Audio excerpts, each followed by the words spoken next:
अस्सलाम वालेकुम दोस्तों, मेरा नाम शकील अहमद है। मैं आज आपको ये बताऊंगा कि आप अपने कंप्यूटर के ऊपर पीएचपी एप्लीकेशंस को किस तरह रन कर सकते हैं।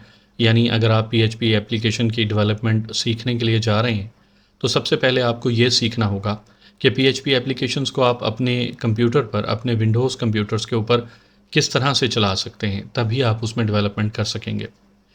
तो पीएचपी डेवलपमेंट को चलाने के लिए आपको अपने कंप्यूटर पर 2 चीज़ों की ज़रूरत होगी। नंबर 1, कोई वेब सर्वर, जैसे मोस्टली यूज़ होने वाला जो वेब सर्वर है उसका नाम है अपाची। या तो आप अपाची को आप मैनुअल डाउनलोड कर लीजिए और अपने कंप्यूटर पे इंस्टॉल कर लें, जो कि एक बहुत मुश्किल और लेंथी प्रोसेस है, वो आराम से नहीं किया जा सकता। या फिर विंडोज़ का एक बिल्ट इन सर्वर होता है आईआईएस, इंटरनेट इंफॉर्मेशन सर्वर, उसको भी इंस्टॉल किया जा सकता है, जो कि वो भी एक आसान नहीं, और उसके लिए ग़ालिबन विंडोज़ सर्वर की ज़रूरत पड़ेगी। जबकि एक आम डेवलपर के पास या आम बंदे के पास विंडोज़ सर्वर नहीं होता। विंडोज़ 10 नॉर्मल प्रो इस तरह की विंडोज़ होती हैं और उसमें आपको ये इंस्टॉल करना है अपना वेब सर्वर। तो इसके लिए मार्केट में 2 फ्री इस्तेमाल होने वाले टूल्स या सॉफ्टवेयर्स मौजूद हैं, जिसका नाम वैम्प या ज़ैम्प है। आप उनको इंस्टॉल करके अपने कंप्यूटर पे नंबर 1 वेब सर्वर यानी अपाची, और नंबर 2 अपना डेटाबेस सर्वर यानी my SQL web server, my SQL database server आप इंस्टॉल कर सकते हैं। तो सबसे पहले हम ये सीखेंगे कि वेब या जैम्प को किस तरह इंस्टॉल करें ताकि आप अपनी पीएचपी की एप्लीकेशन को डेवलप कर सकें। गूगल पे जाएं, सबसे पहला और इजी स्टेप, सर्च करें डाउनलोड वैम्प। वैम्प की जो ऑफिशियल वेबसाइट है वो आपके सामने आ जाएगी, डाउनलोड वैम्प सर्वर। पहले रिज़ल्ट के अंदर वही वेबसाइट आ रही है। यहाँ पर डाउनलोड के लिंक पर क्लिक करें और तमाम जो सर्वर्स हैं वो तमाम जो अपनी पीएचपी की वर्जन्स हैं वो आपके सामने आ जाएंगे। 64 बिट्स विंडोज़ है अगर आपके पास, तो आप 64 बिट्स वाला वर्जन डाउनलोड कर लें। अगर 32 बिट है तो 32 बिट वाला वर्जन डाउनलोड कर लें। अगर आपको ये मालूम नहीं है कि आपके कंप्यूटर पे कौन सी विंडोज़ चल रही है, 64 बिट या 32 बिट, तो फिर आप 32 बिट करें, ये दोनों में कंपैटिबल हो जाएगी। मगर बेहतर है उसकी अच्छी स्पीड लेने के लिए आप उसको 64 बिट करें अगर 64 बिट है। आपने ये मालूम करना है कि आपके कंप्यूटर पे कौन सी विंडोज़ है, तो उसके लिए आप विंडोज़ की एप्लीकेशंस में जाके, विंडोज़ की सेटिंग्स में जाके सिस्टम के अंदर आप देख सकते हैं कि कौन सी विंडोज़ आपके पास इस वक्त चल रही है। मेरे पास चूँकि विंडोज़ 64 बिट्स चल रही है, इसलिए मैं 64 बिट डाउनलोड करूँगा। मैं ये क्लिक करता हूँ और उसने ये कहा कि ये कोई इन्फॉर्मेशन है वैम्प सर्वर को चलाने के लिए। वो आपको ये बताते हैं कि आपके कंप्यूटर में ये वाली डिपेंडेंसीज़ जो हैं ये इंस्टॉल होनी चाहिए। ये देखें, जब आप विंडोज़ वैम्प सर्वर को डाउनलोड करने लगते हैं तो वैम्प सर्वर वाले ये कहते हैं कि आपके कंप्यूटर में विजुअल स्टूडियो की डिपेंडेंसीज़, ये विजुअल सी की, ये इंस्टॉल होनी चाहिए। तो आप एक तो इसको भी, इस लिंक पे भी क्लिक कर लें, नई टैब में ये लिंक ओपन हो जाएगा। और ये अगर आपके कंप्यूटर में ये इंस्टॉल नहीं है, वैसे ये पता उस वक्त लगेगा जब आप वैम्प को इंस्टॉल करने लगेंगे। मैं एहतियातन इसको भी डाउनलोड करके रख लेता हूँ।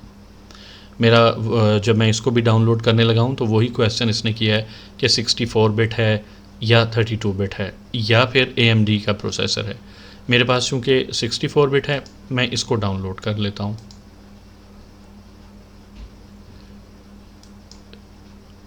जी, ये डाउनलोड हो रहा है। मैं वापस वैम्प सर्वर के पेज पे आता हूँ और ये डाउनलोड वैम्प सर्वर, अच्छा ये अब, अच्छा मैं चूँकि ये फॉर्म फिल नहीं करना चाहता, तो यहाँ पे ऊपर लिंक आ रहा है you can download it directly. मैं इस पर क्लिक करके वैम्प सर्वर को डाउनलोड कर लेता हूँ और इसकी भी डाउनलोडिंग मेरे पास स्टार्ट हो जाएगी। ये फ़ाइल्स दोनों डाउनलोड होती हैं। मैं इतनी देर में दोबारा आपके पास आता हूँ। जी, ये आप देख सकते हैं कि मेरे पास ये दोनों चीज़ें डाउनलोड हो गई हैं, वैम्प सर्वर भी और विजुअल सी की जो डिपेंडेंसीज़ हैं, जो रिक्वायर्ड लाइब्रेरीज़ हैं। पता नहीं मुझे इसकी ज़रूरत पड़ती है कि नहीं।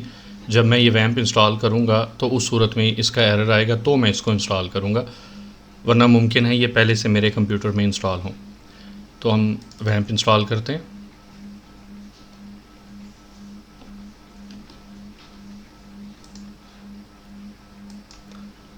जी, ये मैं वैम्प इंस्टॉल कर रहा हूँ।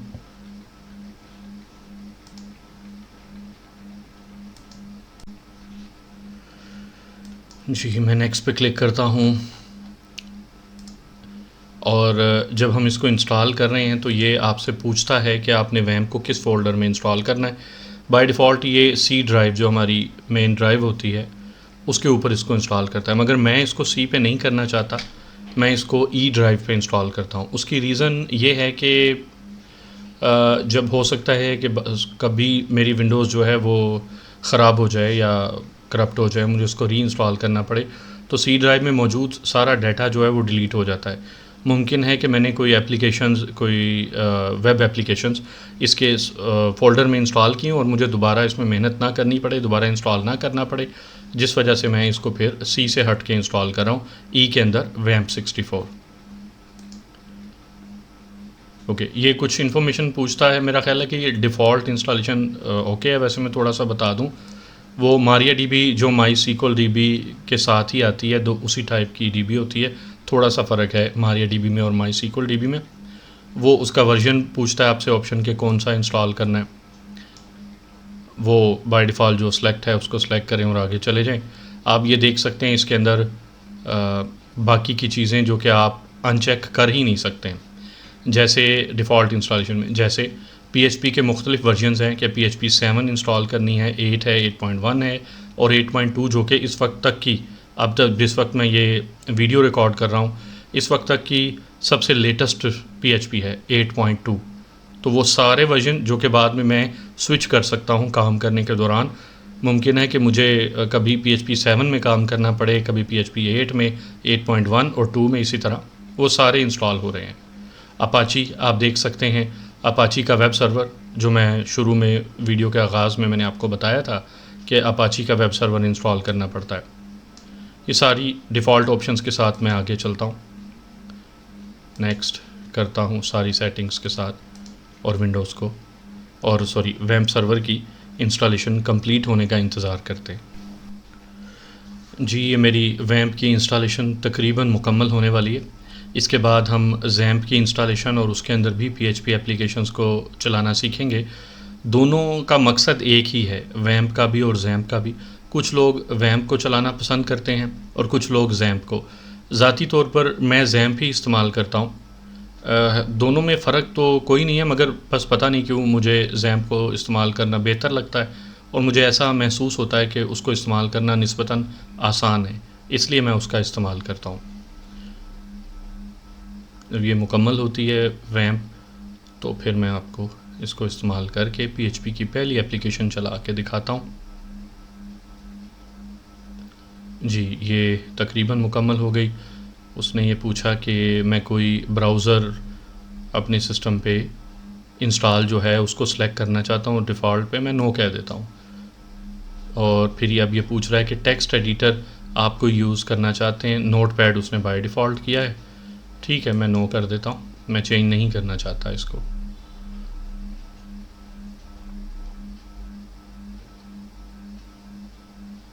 टेक्स्ट एडिटर की हमें ज़रूरत पड़ती है जिसको खोल के हमें उसके अंदर PHP के कोड्स लिखना है। नोटपैड तो बिल्कुल विंडोज़ के अंदर इनबिल्ट एक छोटा सा टेक्स्ट एडिटर है। वो सिर्फ टेस्टिंग की हद तक तो ठीक है, मगर आप उसमें मुकम्मल काम नहीं कर सकते हैं। उसके लिए मैं आपको रिकमेंड करूँगा कि माइक्रोसॉफ्ट कोड जो कि फ्री मिलता है, जिसका लिंक भी मैं डिस्क्रिप्शन में दे दूँगा, आप वो डाउनलोड करके उसमें PHP के कोड लिखें। और मैं उसके लिए एक वीडियो भी बना दूँगा जिसमें माइक्रोसॉफ्ट कोड के थ्रू आप किस तरह से प्रोजेक्ट बना सकते हैं PHP का और उसमें किस तरह से काम कर सकते हैं।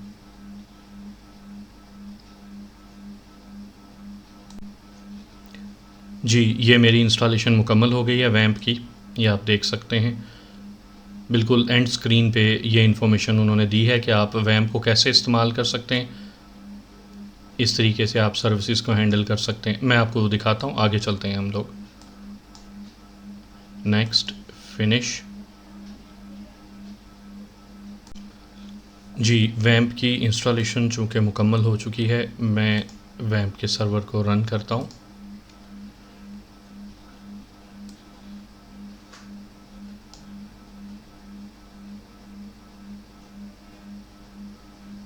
जी, ये वैम्प अपनी कोई सेटिंग्स रन कर रहा है ख़ुद से।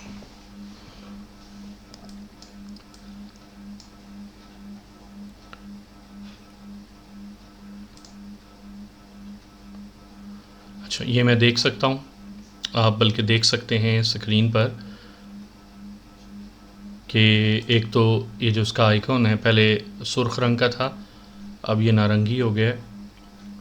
अभी ग्रीन नहीं हुआ, हरा नहीं हुआ। जब ये मुकम्मल तौर पर चल जाएगा तो ये इसका रंग हरा हो जाएगा। ये आप देख लें, इसका रंग हरा हो गया। इसका मतलब है कि हमारा वैम्प मुकम्मल तौर पर काम कर रहा है। मैं इस पर क्लिक करता हूँ। अच्छा, ये एरर लॉग्स हैं, या फ़िलहाल मैं अभी इसके एडवांस ऑप्शंस की तरफ नहीं जाता। मैं कौन सी PHP का वर्जन इस्तेमाल करना चाहता हूँ यहाँ आप देख लें, और मैं यहाँ पे वर्जन अपनी मर्ज़ी से चेंज कर सकता हूँ। 8.1, 7, 8.2, जौन सा भी वर्जन आप इस्तेमाल करना चाहें वो आप इस्तेमाल कर सकते हैं। इसके अलावा ये अपाची जो वेब सर्वर है वो चल रहा है, और ये आप इसकी सेटिंग्स वगैरह जो कि थोड़ा सा एडवांस यूज़र के लिए आ जाते हैं, मैं इसको फ़िलहाल इस्तेमाल नहीं करता। अच्छा, मैं ये PHP माई एडमिन एक वेब बेस्ड टूल होता है जिसमें बैठकर आप जो हमारी MySQL जो डेटाबेस है आप उसका इस्तेमाल कर सकते हैं, उसको मैनेज कर सकते हैं MySQL की डेटाबेस को। उसको खोलने के लिए मैं यहाँ ब्राउज़र में लोकल होस्ट मैं /php myadmin लिख के एंटर करता हूँ, तो ये डेटाबेस की मैनेजमेंट का टूल PHP myadmin जो कि मेरे सामने ओपन हो जाएगा। यहाँ से बैठ के मैं सारी डेटाबेसेस का इस्तेमाल कर सकता हूँ, उनको मैनेज कर सकता हूँ, डेटाबेसेस डिलीट कर सकता हूँ, बना सकता हूँ, कोई टेबल्स क्रिएट कर सकता हूँ। ये सारे काम मैं यहाँ से कर सकता हूँ। मेरा सिस्टम थोड़ा सा स्लो है। ये PHP myadmin ओपन हो गया। इसका डिफ़ॉल्ट यूज़र नेम रूट है, पासवर्ड कोई नहीं है। बाय डिफ़ॉल्ट कोई पासवर्ड नहीं होता। मैं लॉगिन पे क्लिक करता हूँ और ये सर्वर मेरे पास, चूँकि मैंने 2 किस्म के सर्वर आपने देखे थे कि इसके साथ ही इंस्टॉल हुए हैं, MySQL एंड MariaDB दोनों सेम है। वो दोनों आपकी चॉइस है कि आप किस में जाके काम करना चाहते हैं। ये खुल गया, यहाँ से मैं नई डेटाबेस क्रिएट कर सकता हूँ। ये हम बाद में फिर किसी दिन किसी और वीडियो में सीखेंगे। अभी मैं पहली एप्लीकेशन लिखना चाहता हूँ। आप जब इसके आइकन में आएंगे, अब पहली एप्लीकेशन के लिए हमें PHP फाइल्स कहाँ रखनी हैं, आपको याद होगा कि मैंने अपने वैम्प सर्वर को अपनी ई ड्राइव में इंस्टॉल किया। मैं ई ड्राइव ओपन करता हूँ। ई ड्राइव के अंदर आपको फ़ोल्डर नज़र आएगा वैम्प का। वैम्प के अंदर जाते हैं, यहाँ पे आपको एक फ़ोल्डर नज़र आएगा www। आपने अपने PHP के जितने भी कोड्स हैं वो यहाँ पे रखने हैं। कुछ फाइल्स वैम्प वालों ने आपको पहले से बना के दे दी हैं, ये आपको नज़र आ रही होंगी। मैं वापस अपने ब्राउज़र पे आता हूँ, यहाँ पे मैं लिखता हूँ लोकल होस्ट, एंटर। ये आप देख सकते हैं, ये वो सेटिंग है जो कि वैम्प सर्वर ने डिफ़ॉल्ट में आपको दी है, और इसके अंदर ये जो index.php है, इसके अंदर जो कुछ लिखा है वो यहाँ पे नज़र आएगा। डिफ़ॉल्ट में आप देख सकते हैं कि ये आपको सारी इन्फॉर्मेशन देगा वैम्प सर्वर के हवाले से कि आप अपाची यूज़ कर रहे हैं, अपाची का ये वर्जन है, MySQL का ये वर्जन है, MariaDB का और PHP ये वाली वर्जन आप इस्तेमाल कर रहे हैं। ये सारी चीज़ें मैं यहाँ से ख़त्म कर सकता हूँ। PHP का जो मौजूदा वर्जन है वो ये है 8.0.26। मैं वापस उस फोल्डर में आता हूँ जहाँ हम लोगों ने वैम्प, इसके अंदर मौजूद ये index.php है, इसको मैं नोट पैड में ओपन करता हूँ, इस index.php को। ये सारे कोड्स हैं जो कि वैम्प सर्वर वालों ने हमें डिफ़ॉल्ट में दिए हैं। मैं सारा कुछ ख़त्म कर देता हूँ क्योंकि मुझे इन कोड्स की ज़रूरत नहीं है। सेव करता हूँ, वापस ब्राउज़र में जाता हूँ, रिफ़्रेश करता हूँ, आप देखेंगे कि कुछ नहीं, क्योंकि मैंने कोड्स रिमूव कर दिए हैं। तो लोकल होस्ट के अंदर कौन सी फ़ाइल आएगी? हमेशा index.php, क्योंकि ये डिफ़ॉल्ट फ़ाइल का नाम है। अगर मैं कोई ऐसी फ़ाइल बना देता हूँ, फॉर एग्ज़ाम्पल मैं एक फ़ाइल बनाता हूँ shakil.php, PHP। मैं चाहता हूँ कि इसके अंदर जो कुछ हो वो वहाँ पे नज़र आए। एक तो इसको मैं नोटपैड में ओपन करता हूँ और इस shkeel.php के अंदर मैं सिर्फ इतना लिखता हूँ, हेलो वर्ल्ड, बस। अब मैं चाहता हूँ कि यहाँ पे लोकल होस्ट में index.php के बजाय shkeel.php रन हो, तो मैं फ़ाइल का नाम मेंशन कर देता हूँ, लोकल होस्ट /shkeel.php। अगर मैं कोई फ़ाइल का नाम मेंशन नहीं करूँगा तो index.php ओपन होगी। अगर मैं कोई फ़ाइल का नाम मेंशन करूँगा तो वो वाली फ़ाइल जो www के फ़ोल्डर में पड़ी है वो ओपन होगी। आपने देखा कि मैंने shkeel.php में हेलो वर्ल्ड लिखा था, वो यहाँ पे डिस्प्ले हो गया। अगर मैं index.php लिखता हूँ तब भी index.php ओपन होगी। अगर मैं कुछ नहीं लिखता तब भी index.php ओपन होगी। मैं index.php में चला जाता हूँ। यहाँ पे PHP की कमांड है echo this is index.php। मैं वो लिखता हूँ और वहाँ जाकर रिफ़्रेश करता हूँ। ये देखिए, this is index.php। आज क्या तारीख़ है? मैं PHP का जो इनबिल्ट फंक्शन है डेट, उसका इस्तेमाल करता हूँ day/month_name/year, ये डिस्प्ले करवाएं। तो आप देख सकते हैं आज 14 अक्टूबर 2023 बरोज़ हफ़्ता। मैं हफ़्ता भी शो करवाना चाहता हूँ, तो स्पेस ब्रैकेट्स में हफ़्ते के लिए गालिबन W, वीक डे नेम 41, नहीं ये वीक नंबर आ गया, W 6 वीक डे नंबर आ गया। जो हफ़्ता है वो 6th day of the week होता है। इसके लिए L है या स्मॉल l, ऐसा कोई मुझे याद नहीं है इस वक्त। जी, सैटरडे, स्मॉल l, हफ़्ते का नाम। ये सारी डॉक्यूमेंटेशन आपको php.net पे मिल जाएगी कि डेट के फंक्शन के अंदर कौन से पैरामीटर किस चीज़ को रिप्रेजेंट करते हैं। D for day, M for month name और Y for year, capital Y for full year, small y for, इस तरह सारी इन्फॉर्मेशन ये आपको वहाँ से माफ़ कीजिएगा जी। तो अभी तक आपने देखा कि मैंने वैम्प को कॉन्फ़िगर किया और उसमें आपको PHP की एप्लीकेशन चला के दिखाई। अब यही सारा तरीक़ाकार मैं आपको ज़ैम्प के थ्रू भी करके दिखाऊंगा कि ज़ैम्प को आपने कैसे करना है, मगर इसके लिए मुझे वैम्प को वापस अनइंस्टॉल करना होगा, क्योंकि एक वक्त में एक वेब सर्वर चलेगा, दो काम नहीं कर सकते। तो मुझे इसको अनइंस्टॉल करना है। मैं अनइंस्टॉल करके वापस दोबारा आता हूँ। जी, मैंने वैम्प अनइंस्टॉल कर दिया है। अब आप देखेंगे कि अगर मैं इसको रिफ़्रेश करता हूँ, चूँकि अभी वैम्प नहीं चल रहा, तो ये मेरा पेज ओपन नहीं होगा, ये काम नहीं करेगा लोकल होस्ट में।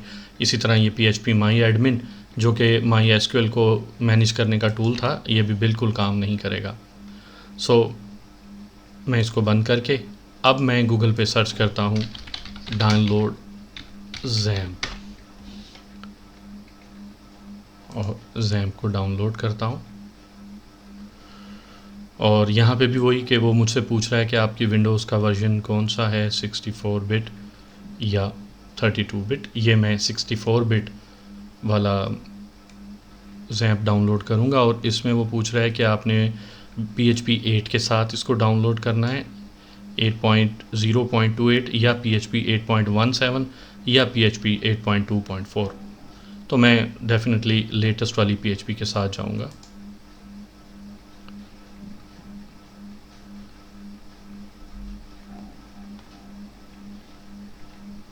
डाउनलोड मुमकिन है स्टार्ट हो जाए। You can download edition. जी, ये थोड़ा सा वक्त लिया इसने और डाउनलोड का आगाज़ हो गया। जी, मैं अभी वीडियो पॉज कर देता हूँ। जब ये डाउनलोड कंप्लीट होगा तो मैं दोबारा आता हूँ। जी, ये मेरे पास ज़ैम्प भी इंस्टॉल हो गया है। मैं इसको इंस्टॉल करता हूँ, आई मीन डाउनलोड हो गया है ज़ैम्प मेरे पास। इसको मैं अब इंस्टॉल करने लगा हूँ।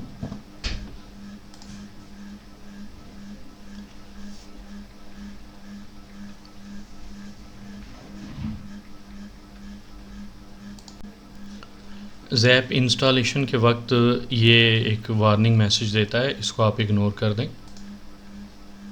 और कंटिन्यू करें। अच्छा, ये आपसे ऑप्शन मांगता है कि आपने अपनी ज़ैम्प की इंस्टॉलेशन के साथ क्या क्या इंस्टॉल करना है। MySQL और एक FTP सर्वर जिसकी हमें क़तन ज़रूरत नहीं पड़ती लोकल कंप्यूटर पर, मगर वो फिर भी आपको इंस्टॉल करते हैं। उसकी वजह यह है कि ज़ैम्प एक ऐसा टूल है जिसको आप अपने किसी सर्वर, प्रोडक्शन सर्वर के अंदर भी इस्तेमाल कर सकते हैं। देखें, इसके साथ उन्होंने मरकरी मेल, आप इसको मेल सर्वर भी कॉन्फ़िगर कर सकते हैं। ये टॉम कैट, ये 2-4 हमें एक्स्ट्रा ऑप्शंस दी हुई हैं इसके अंदर। PHP को कंपलसरी है, जिसको आप अनचेक नहीं कर सकते। पर्ल एडिशनल लैंग्वेज है जो आप इसके अंदर इंस्टॉल कर सकते हैं अगर आपने यूज़ करनी है, जिसकी हमें ज़रूरत नहीं होती ना टॉम कैट की, ना मरकरी मेल और ना ही फाइल FTP सर्वर की। लोकल डेवलपमेंट में तो कतई कोई ज़रूरत नहीं है। PHP माई एडमिन चाहिए या नहीं चाहिए? डेफिनेटली चाहिए, वरना हम अपनी MySQL की डेटाबेसिस को मैनेज कैसे करेंगे। वेबलाइज़र ये एक स्टैटिस्टिक्स का टूल होता है, जैसे एनालिटिक्स है गूगल का। आपकी जो एप्लीकेशन है वो विज़िट हुई, उसके क्या स्टैट्स हैं, जिसकी हमें यहाँ कतई ज़रूरत नहीं है। फेक सेंड ईमेल, ये ईमेल सेंड के लिए जो डेवलपर की आपकी प्रैक्टिस होती है, ये उसके लिए भी हमें इसकी ज़रूरत नहीं है। तो हम नेक्स्ट करते हैं। यहाँ पे भी अगेन वो पूछ रहा है कि आपने किस पाथ पर इंस्टॉल करना है। मैं यहाँ पर भी C में नहीं, E में इसको इंस्टॉल करना चाहूँगा, और उसकी रीज़न भी वही जो मेरी पहले थी कि अगर मेरी विंडोज़ करप्ट हो जाती है, किसी वजह से मेरी डाटा ज़ाया हो जाता है C ड्राइव का, तो मैं नहीं चाहूँगा कि ज़ैम्प की कॉन्फ़िगरेशन ख़त्म हो जाए। मैं इसको E में इंस्टॉल करता हूँ। नेक्स्ट नेक्स्ट नेक्स्ट, ये इंस्टॉल होना शुरू हो गई। ये थोड़ा सा वक्त लेगा। वैम्प और ज़ैम्प में अगर आप लोकल डेवलपमेंट कर रहे हैं तो उसमें तो कोई ख़ास फ़र्क आपको महसूस नहीं होगा, मगर इसके अंदर जो मेजर फ़र्क है वो यही है कि आप इसको एक किसी अपने डेवलपमेंट सर्वर के ऊपर भी इस्तेमाल कर सकते हैं, जबकि वैम्प को नहीं कर सकते आप। बाकी इसमें हम मज़ीद आगे आने वाली लेक्चर वीडियोस में ये भी देखेंगे कि हमने HTTPS यानी SSL उसको हम अपनी लोकल डेवलपमेंट में कैसे कॉन्फ़िगर कर सकते हैं, क्योंकि सिर्फ लोकल होस्ट ही ऐसा नाम नहीं है कि आप अपनी लोकल डेवलपमेंट में उसको इस्तेमाल करें। आप कोई भी फ़र्ज़ी नाम अपने डोमेन नेम के तौर पे आप इस्तेमाल कर सकते हैं। मिसाल के तौर पे मैं कहता हूँ मेरा नाम शकील है, shakil.com मैं इस्तेमाल कर लूँ। गो के वो डोमेन मैंने रजिस्टर नहीं करवाया, मगर मैं लोकल अपनी डेवलपमेंट के लिए उसको इस्तेमाल कर सकता हूँ। या एनीथिंग, एनी नेम, कोई भी मैं इस्तेमाल कर लूँ। local.pk, localhost.pk, pakistan.pk, php.pk, इस तरह का नाम मैं लोकल डेवलपमेंट में इस्तेमाल कर सकता हूँ। डोमेन नेम हम वो भी सीखेंगे कि कैसे करें। इसके अलावा हम लोग उसके साथ SSL का भी इस्तेमाल कर सकते हैं। तो SSL आप दोनों के साथ कॉन्फ़िगर कर सकते हैं, ज़ैम्प के साथ भी और वैम्प के साथ भी, दोनों के साथ आप कॉन्फ़िगर कर सकते हैं। वो थोड़ी सी एडवांस उसकी कॉन्फ़िगरेशन होती है, वो भी हम इंशाल्लाह आने वाली किसी एक वीडियो में सीखेंगे।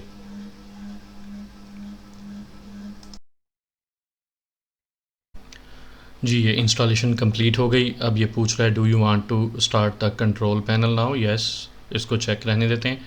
फिनिश पे क्लिक करते हैं और ये हमारे सामने ज़ैम्प आ गया। अब ज़ैम्प में मैंने सिर्फ 2 चीज़ें इंस्टॉल की थी, अपाची और MySQL। इनको स्टार्ट करना है। पहले मैं अपाची को पहले स्टार्ट करूँगा। जब ये स्टार्ट हो जाएगी फिर मैं MySQL को स्टार्ट करूँगा। Attempting start Apache service.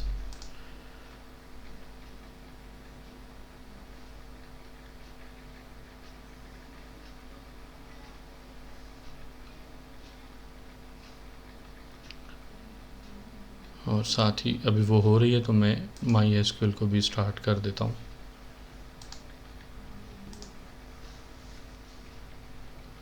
देखें कौन सी सर्विस पहले स्टार्ट होती है।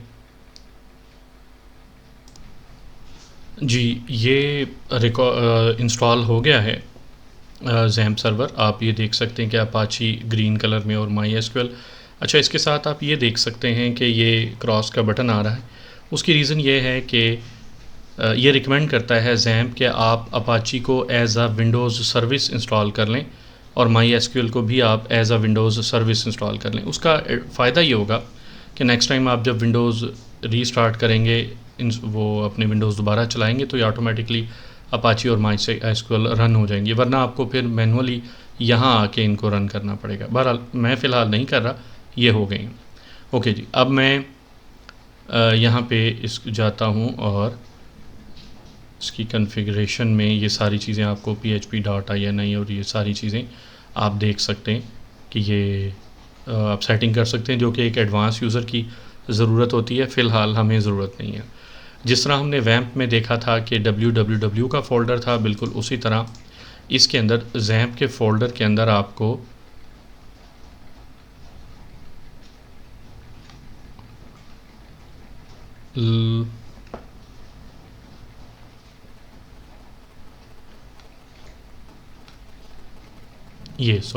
htdocs के नाम का फ़ोल्डर नज़र आएगा।